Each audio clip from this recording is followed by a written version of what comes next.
Hey everybody, my name is C and I am the owner of CLM Custom Designs on Etsy as well as YouTube, and my channel is all things crafting. So welcome back if you've been here before, and if you're new, welcome. Come on in and take a seat and let's get ready to learn something. Today I am going to be reviewing the button maker. We are going to try to make these buttons, make more. So if you're interested in seeing exactly how I use the button maker to make these buttons and interested in an honest review of how I like it, then stick around. Let's jump into the intro.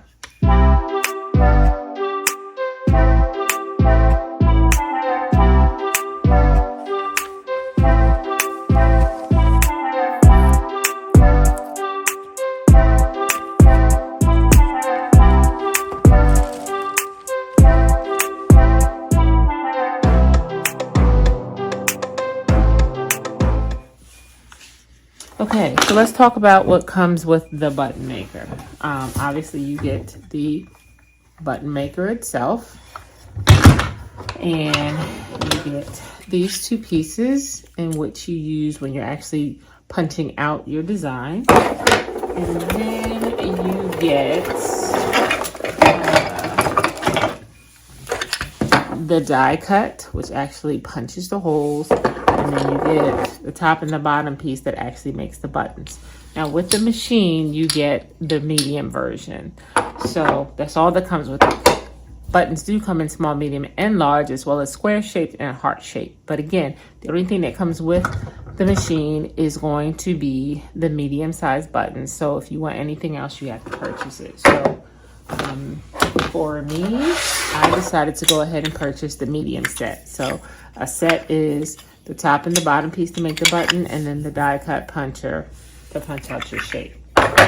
You also do get a starter pack of, let's see what mine says.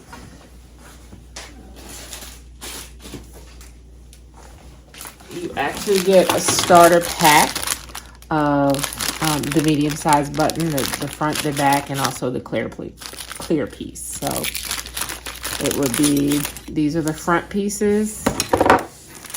This is what the back piece looks like. Obviously the piece that goes on your clothes, and then you get the plastic top piece. So again, when you're using a different size, you'll have to purchase the additional size, which is what I did. So, I've made a few buttons, as you can see here. I've also messed up a few buttons. So I'm going to tell you some of the tips and tricks so that you don't have to mess up the buttons. One thing I also found is that these little plastic pieces are the pieces that I mess up on the most. They don't catch sometimes. So I'm like, how can I get some more of these little plastic pieces? So I thought about it, and I happen to have these stencil sheets from something else I was doing, but they are basically just stencil sheets. They're kind of like transparency film. That's the texture of them. So I thought I could probably use those to try and make some of these covers. And actually, this is the one I made, which is the same size and very similar. So we'll talk about that too. But in any event, I am going to flip you around and zoom you in so you can see exactly what happens with this maker.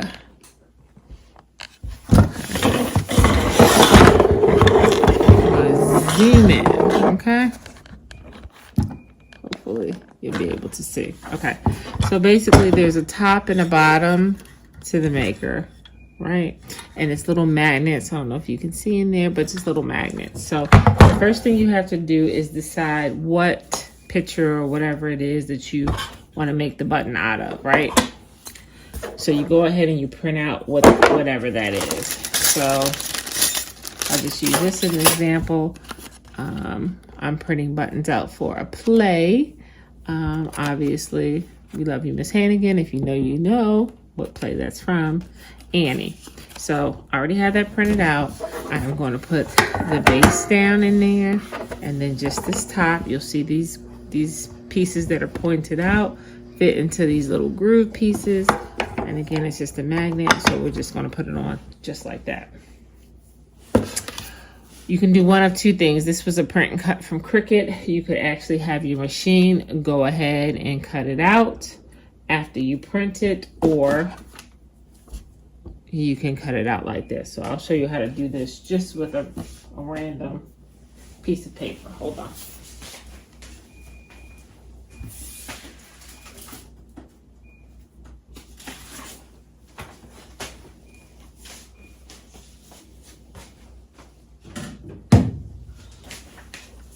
Okay, let's just pretend that this has some type of an image on it. What you would want to do is place this ring around the image. I might need to put something there just so you can understand what I'm talking about. Let me see if I got something.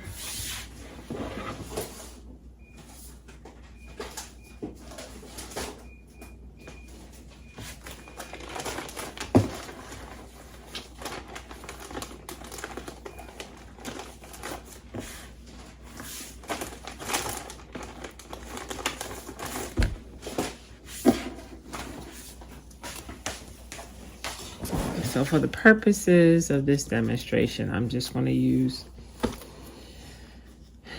these little X's and O's. So let's just say this was on the paper, right? Put the O and the X down here, right? So let's say this was the image of what I wanted. Then I'm going to take my hole puncher and I'm going to put it around here to center it, right? And then we are just going to cut around the paper so we don't have all this excess, because it won't fit into this machine.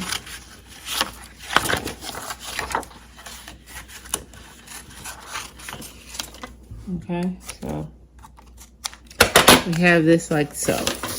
And we need to put it in the machine like that, right? And we're gonna press down on it. And you might have heard that crunch, I don't know. I move it around.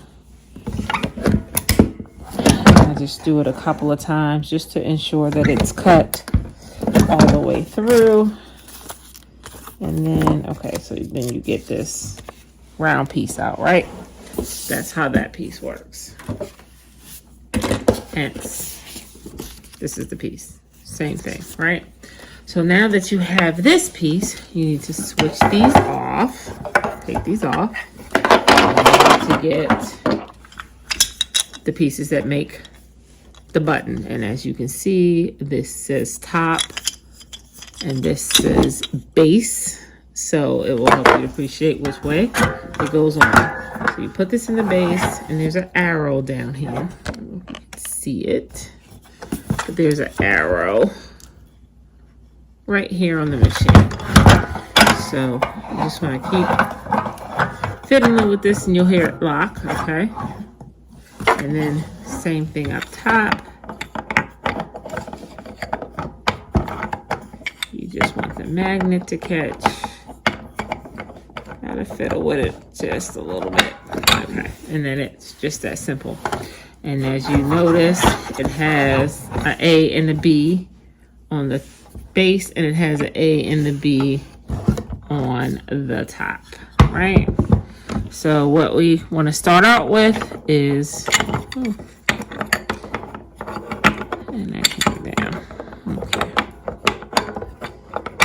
Okay, so what we want to start off with is everything lining up on A, lining up together on A right here. Hopefully you can see. It's a little dark, but hopefully you can see. So the A and the A are lined up here. So if we open this, and we'll get a button top, and it goes right on the top of the base. Right on top of the base, kind of just sits right on top like so.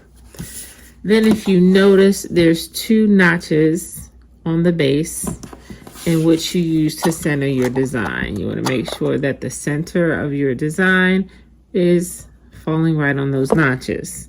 Then you put your design in there, and then you get the plastic piece. Now I'm going to try the plastic piece that I cut out of this stencil, and all I did was the same thing I did with the image. I placed this around here and I punched it down, and I came out with this, because also I happened to drop mine, and because it's clear, it's very hard to see. So I wasn't able to find it.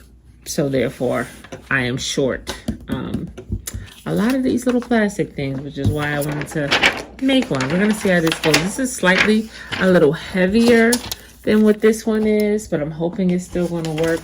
These little stencils come in a certain thickness. This is 4 milliliters. You could probably get it thinner, but that's what I had. So I'm hoping that it's going to work. So again, A to A, we are sliding this in, A to A, and we are going to push this down and slide this back out. And if you do it right, this will be empty, just like so. Perfect. The next thing you're going to do is get a back. The part that goes on your shirt, the pin side, goes down in the groove.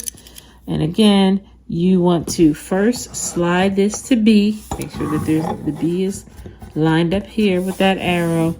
You're going to shift the top to B as well. And then you're going to line this pin with those same lines that you use to center your design. So when you drop it in, you want to make sure that the pins are in that same, lined up the same way with those 2 notches. And then you slide it back in, and you push down. And this part takes a little bit of pressure, so I would have it at a spot that's a little lower than you so you can press down. And then you slide it back out and pop the button out, and there you go. And yes, that worked beautifully. So you want to make sure though that there's nothing underneath your plastic when you lay it on there. Otherwise, it will show the dirt underneath your plastic piece. But it worked perfectly fine. You can see that my pin is straight. So anyone who was pinning that on, it will be perfectly straight. So it's really just that simple, but yet it's not. I think the hardest part is just mastering how to get this pin straight. There's really no directions that come with it that tell you that. I watched a lot of videos and it wasn't clear until I did come across like this one that sort of kind of hit on it, and I was able to figure it out. But again, I will show you these notches. There's one, and there's the other one, and there's also, I don't know if you can see them, but there's notches in here as well. So the main thing is that making sure the center of your design is right in the center of those notches, and then when you put the pin in, it's the same way. This part needs to be right in the center, but we also remember that this part is the part that goes down inside. Now there are times, which I think I threw them away. Let me see if I can.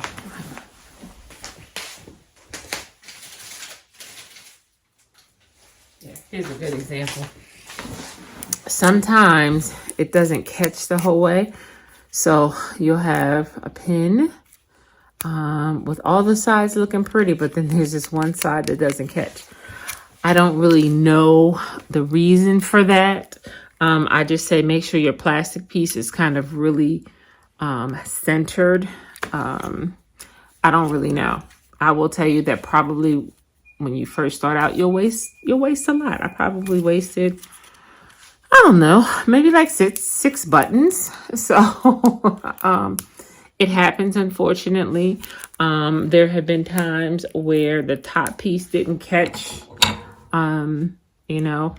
So it's trial and error. It is a very simple machine to work, but there are things that can definitely go wrong. But I was successful at the button I just showed you.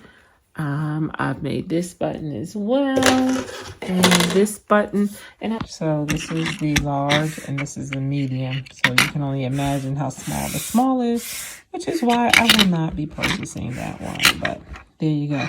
I made this one out of one of my business cards. I just took the logo off my business card and did that. But there you go. I won't be purchasing the smaller one, but I might consider doing the heart and the square at some point. Honest review, I do think it's a good machine. It's pretty simple. It's not a lot to it, so I don't think it's hard. You just need a little force. Like I said, my biggest tip would be make sure the machine is lower than you so you can put your weight down on it. And also sometimes when you put your design in the hole, as you're pivoting the machine back and forth, it can slide. So just kind of double check that. But other than that, I think it's great. I think you have the opportunity to do them for school. As you can see here, this is Powhatan Panther. So you can do fundraisers for schools. This is for, like I said, another school who is doing the Annie play. So I'm doing that for them. I was just playing around here with just something that I had. I also know that memorial pins are big. You can put people's faces in it. So I think the possibilities are endless, and I think it's a pretty good turnover for pretty good profits. So if you're interested, I say go purchase it. Oh, there are a few other things that also can work with this. They have a bobby pin set and adhesive foam. If you didn't want to use the pins, they have a keychain set, a ribbon set, paper clips, and then a mirror kit. So all of those things you could buy, but you have to buy separately. There's a whole lot of things that the machine does, which I think makes it definitely worth it. I purchased it from Michael's. It's We Are Memory. I had a 50% off coupon. And yes, Michael's 50% coupons do work on We Are Memory. They don't work on Cricut, but they do work on We Are Memory. So it was a good price, and someone had placed an order.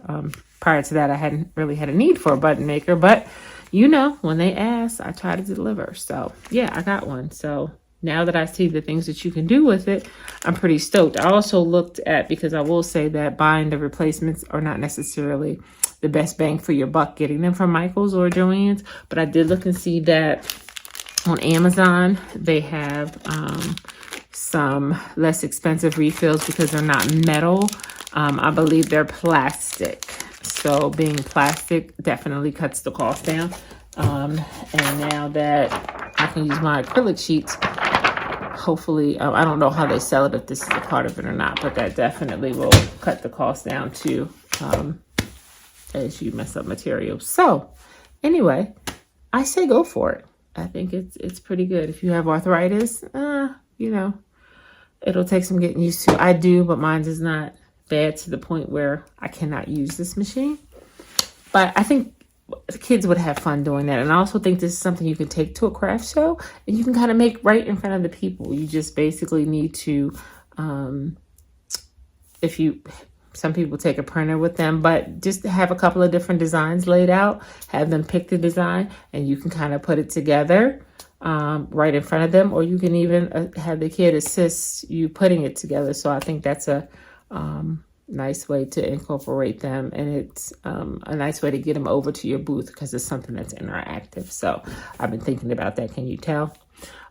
Definitely. So yeah, I say it gets a thumbs up. So thanks so much for hanging out with me while I demonstrated and made a few buttons, and share my content with anyone else you think could also benefit from what I do. Make sure you like, comment, and subscribe. Hit the notification button. That way you'll always be notified when I'm dropping something new, which is weekly, whether it is from the ground up interviewing entrepreneurs or whether or not it's just a regular video. You can also find me on TikTok and YouTube Shorts. I'm not quite as active there, but I'm getting there. And also you can check me out on Facebook. So anything you see here, you can also find in my Etsy store. If you don't see it there, just shoot me a comment in the chat and we can talk about it. Okay? All right. So I'll see you again, guys. Bye-bye. Be safe.